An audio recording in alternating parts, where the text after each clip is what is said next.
Boa noite, começa agora o Jornal da RDC. Confira as principais notícias desta sexta-feira.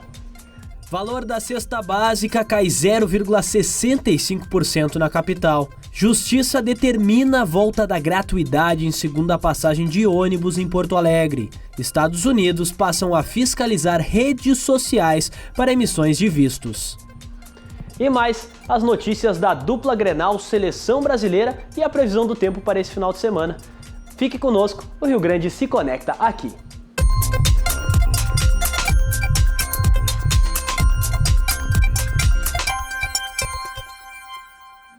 A gente começa o Jornal da RDC de hoje falando sobre o valor da cesta básica na capital.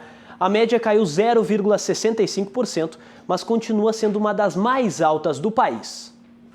O custo dos alimentos está mais baixo em 13 cidades brasileiras, conforme resultado de pesquisa realizada pelo Departamento Intersindical de Estatísticas e Estudos Socioeconômicos em 17 cidades do país.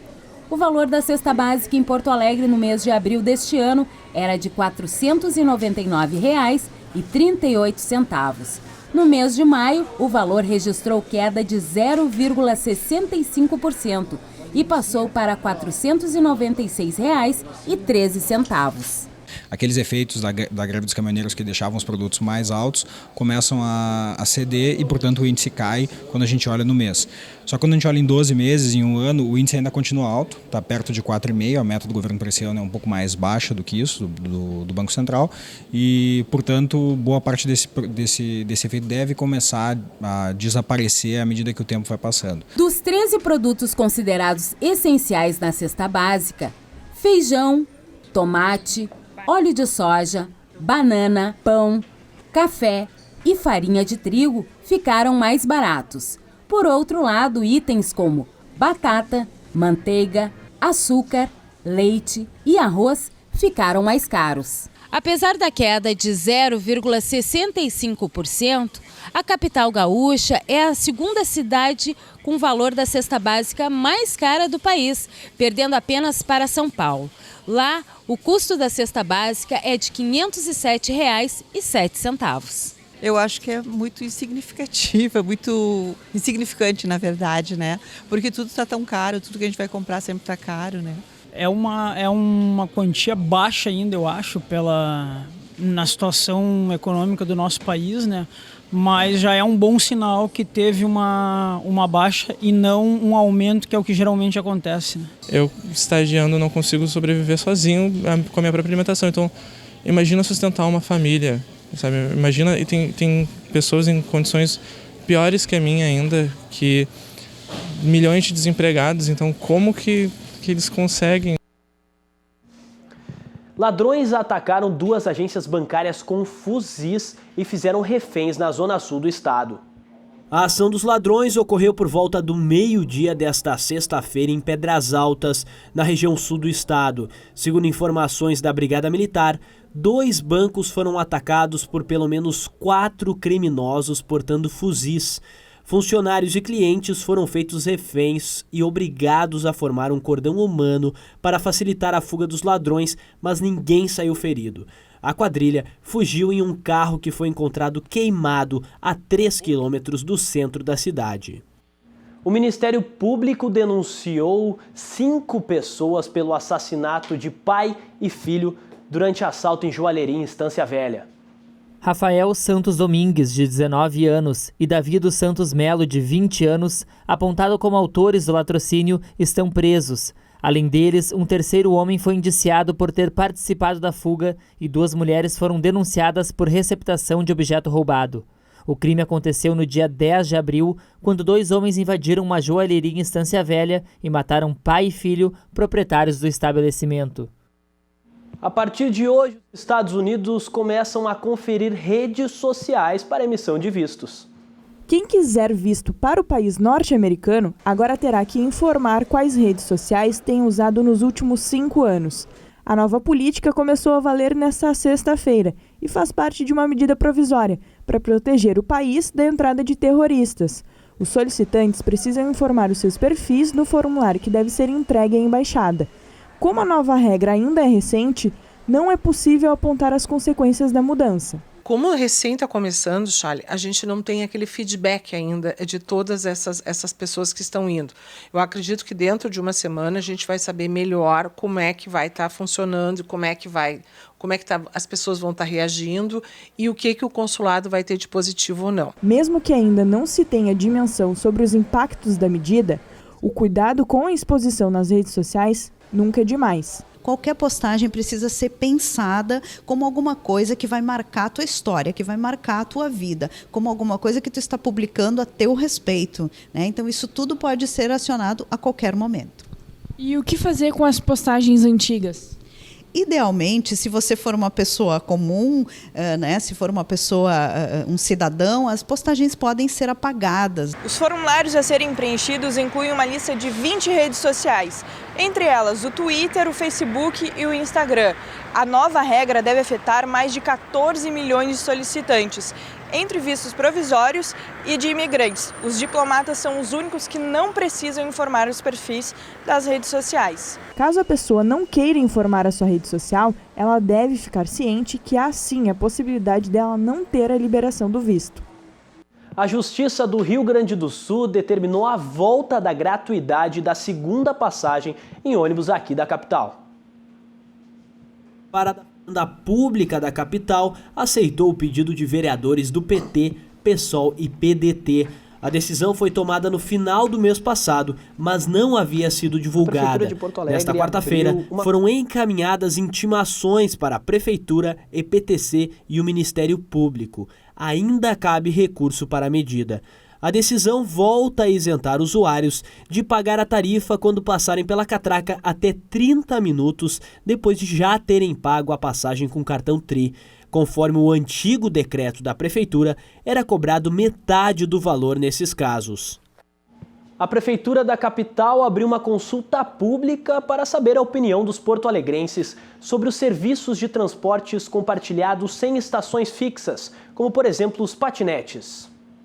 A proposta apresentará um regramento do serviço. A população de Porto Alegre agora tem 15 dias corridos desde a abertura da consulta pública, nesta quinta-feira, para opinar sobre o compartilhamento do transporte sem as estações físicas fixas, apenas com locais definidos para retirada e devolução. O sistema integra qualquer serviço de aluguel de meios de mobilidade ativa ou motorizada, como bicicletas convencionais, elétricas e patinetes. Em viagem à Argentina, o presidente Jair Bolsonaro propôs uma moeda conjunta com o país vizinho. Assunto para Guilherme Macalossi. Macalossi, o peso real vai ser uma boa para o Brasil ou para a Argentina? Boa noite. Boa noite, Daniel. O peso real não existe. É uma tolice dita pelo presidente Bolsonaro. Mais uma das sandices das suas falas completamente desconexas, que não fazem sentido nenhum, desprovida de qualquer tipo de embasamento. Logo depois que ele declarou essa ideia, o próprio Banco Central emitiu uma nota desmentindo o presidente. Quer dizer, que coisa vergonhosa, né? O presidente ser desmentido por um órgão que é subordinado à sua própria administração, dizendo que não existe nenhum tipo de estudo, nenhum tipo de projeto em andamento relacionado à matéria.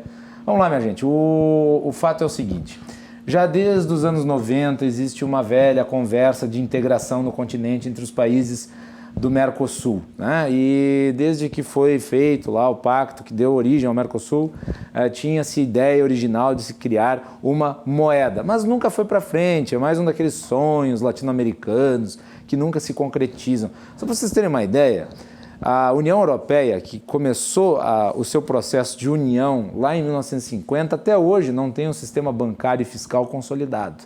Até hoje. Então já passam de 70 anos. Aliás, com o Brexit, né? Inglaterra saindo fora. Inglaterra que nunca aderiu ao euro, sempre manteve a libra esterlina.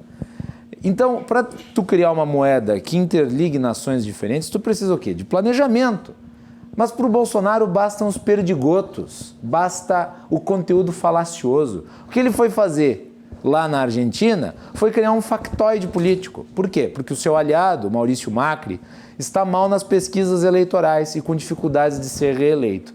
O Macri herdou uma situação caótica da Argentina, porque era administrada pela Cristina Kirchner, a Dilma lá das Terras Hermanas.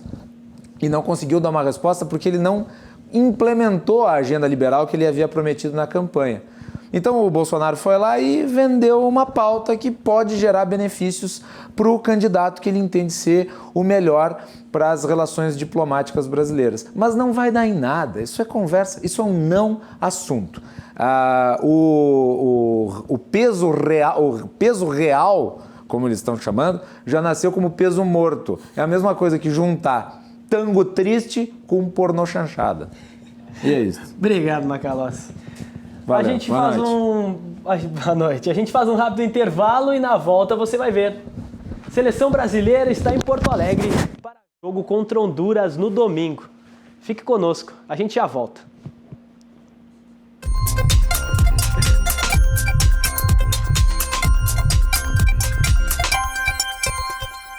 Após trabalhos na tragédia de Brumadinho, cães, bombeiro e servidora pública ganham medalhas da Defesa Civil do Estado.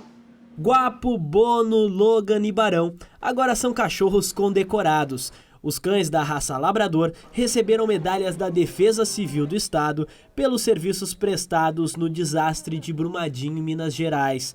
A cerimônia ocorreu nesta sexta-feira no pátio do Palácio Piratini e contou com a participação do governador Eduardo Leite. No final das contas, uma homenagem aos nossos funcionários públicos, que na área da segurança pública se dedicam a proteger vidas, a reduzir os danos, os transtornos causados por situações dramáticas como a que aconteceu em Brumadinho. Além dos animais, que se tornaram a principal atração do evento, com fila para selfies, 6 bombeiros e a supervisora técnica do Instituto Geral de Perícias também receberam medalhas. A atuação de todos fez toda a diferença na busca por sobreviventes após o rompimento da barragem da Vale em Brumadinho no dia 25 de janeiro. Um grande faixo luminoso pôde ser visto no céu de várias cidades do Rio Grande do Sul na noite desta quinta-feira. O corpo celeste foi visto por moradores de pelo menos 38 cidades do Rio Grande do Sul. Ele percorreu 200 quilômetros em 13,5 segundos e se fragmentou. O fenômeno também foi relatado em Santa Catarina, Argentina e Uruguai. Agora vamos para a previsão do tempo. Hoje o dia foi de tempo estável aqui na capital. Vamos ver como é que fica a previsão do tempo para algumas regiões do estado para esse final de semana. No sábado, em Porto Alegre, sol com muitas nuvens de manhã e tempo nublado com possibilidade de garoa à tarde. Mínima de 15 e máxima de 23 graus. Em Sapiranga, no Vale dos Sinos, os termômetros variam entre 14 e 23 graus. Amanhã é de sol e à tarde é de tempo nublado com possibilidade de garoa. Caxias do Sul, na Serra Gaúcha, tem sol e muitas nuvens à tarde. Pode chuviscar à noite, mínima de 10 e máxima de 17 graus. Em Erechim, no norte do estado, sol e períodos de céu nublado durante o dia e noite com muitas nuvens. Mínima de 10 e máxima de 20 graus. Em Bagé, na Campanha, sol e períodos de céu nublado durante o dia. Mínima de 10 e máxima de 18 graus.